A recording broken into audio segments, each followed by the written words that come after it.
যত মাজার আছে সব মাজার ভেঙে গুড়িয়ে দাও। আলহামদুলিল্লাহ, খেলা শুরু হয়ে গেছে। আলহামদুলিল্লাহ, বাংলাদেশের খেলা শুরু হয়ে গেছে। শিরিকের দরজা বন্ধ হয়ে যাচ্ছে, জায়গায় জায়গায় মাজারগুলো ভেঙে চুরমার করে দেওয়া হচ্ছে। আলহামদুলিল্লাহ, সবচেয়ে বড় ভুল করেছেন আপনারা এই জায়গায়, সাথে করে আমাদেরকে নিয়ে যান নাই, এটাই আপনাদের সবচেয়ে বড় ভুল। কিন্তু আলহামদুলিল্লাহ, দেশে আর কোনো শিরিকি কার্যকলাপ চলবে না, মানুষকে সেজদা করার হুকুম চলবে না। আলহামদুলিল্লাহ, মাজারগুলো ভাঙ্গা হচ্ছে, যেখানে শিরিকের আড্ডা ছিল, আস্তানা ছিল, সেই জায়গাটা আজকে ভেঙে দেওয়া হয়েছে। শেষ, খেলা শুরু। এই জন্যই তো আল্লামা মামুনুল হক সাহেব বলেছিলেন, বাংলাদেশের সমস্ত মাজারগুলো ভেঙে ফেলা হোক। কিছু মাজারপন্থী ভণ্ড শ্রেণীর কিছু মানুষ আছে যারা নাকি এই সমস্ত মাজার ভাঙ্গার বিরোধিতা করতেছে।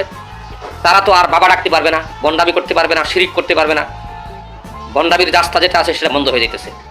আলহামদুলিল্লাহ, যদি সমস্ত মাজারগুলো ভেঙে ফেলা হয় তাহলে আর বাংলাদেশে কোনো শিরিক করা হবে না। মূর্তি পূজার মতো শিরিক জঘন্য একটি কাজ, এই কাজটি আর করা হবে না। আলহামদুলিল্লাহ, ভিডিওটা দেখুন যে কীভাবে ভাঙ্গা হচ্ছে, খুব মজা নিয়ে ভাঙ্গা হচ্ছে। আলহামদুলিল্লাহ, এইভাবে যদি মাজারগুলো ভেঙে ফেলা হয় তাহলে আর বন্ডামি, বাউল শিল্পীদের বন্ডামি, এরকম ব্যয়াপনা, নির্লজ্জতা, নারী ও পুরুষ একসাথে নাচানাচি, গাওয়াগাওয়ি, এগুলো আর হবে না। এগুলো একদম বন্ধ হয়ে যাবে। যেখানে সবচেয়ে বেশি জঘন্যতম কাজ হয় এই মাজারগুলোতে, যে সমস্ত মাজারে নারী ও পুরুষ যৌথভাবে বাউল শিল্পীদের মাধ্যমে গান গাওয়ানো হয় এবং সেখানে সারা রাত্র পর্যন্ত নারী ও পুরুষ একসাথে থাকা, খাওয়া, উঠা, বসা, চলাফেরা হয়। যেখানে বাবা বাবা বলে ডাকতে ডাকতে নিজের বাবা বাদ দিয়া অন্যকে বাবা ডাকা হয়। এই বাবা ডাকাটা বন্ধ হয়ে যাবে। এমনকি শিরিকের যে সেজদা করা, মাথা নিচু দিয়া সেজদা করা হয়, এটা বন্ধ হয়ে যাবে।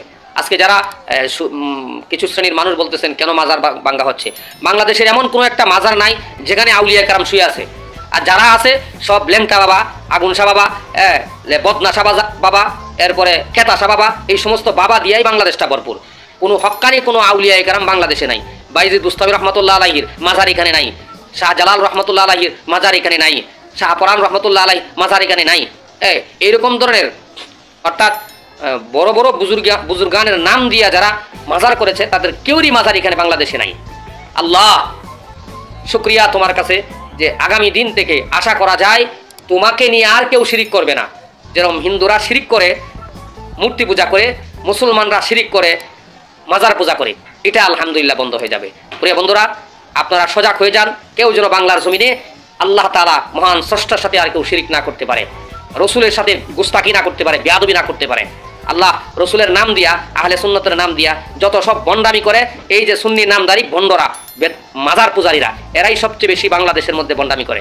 এই জন্য আল্লাহ তাআলা যেন আমাদের সকলকে এই ধরনের ভন্ডামি এবং বেদাতি, এই শিরকি কাজ থেকে আল্লাহ তাআলা আমাদেরকে হেফাজত করে। এই জন্য প্রিয় বন্ধুরা, এই ভিডিওটা প্রত্যেকটা মানুষের কাছে আপনারা শেয়ার করে দিবেন, যাতে করে শিক্ষা দিতে পারে। একটা মানুষ মারা গেলেই সাথে সাথে তার যদি বাউল শিল্পী হয়, ল্যাংটা থাকে, না ঘুমায়, না খায়, তার কোনো পরিচয় না থাকে, তাহলে সে মারা গেলেই তাকে নিয়ে মাজার করে ফেলে। আফসোসের বিষয়, এই জায়গাটা যেন আর না করতে পারে, এই কাজটা যেন বাংলার জমিনে না হয়। যারা যারা করতেছেন কাজটা, তাদের প্রত্যেককেই অসংখ্য অগণিত ধন্যবাদ। আল্লাহ তাআলা আপনাদের সকলের হায়াতের মধ্যে বারাকা দান করুক, আমিন। প্রিয় বন্ধুরা, সকলে ভিডিওটা শেয়ার করে দিবেন ইনশাআল্লাহ।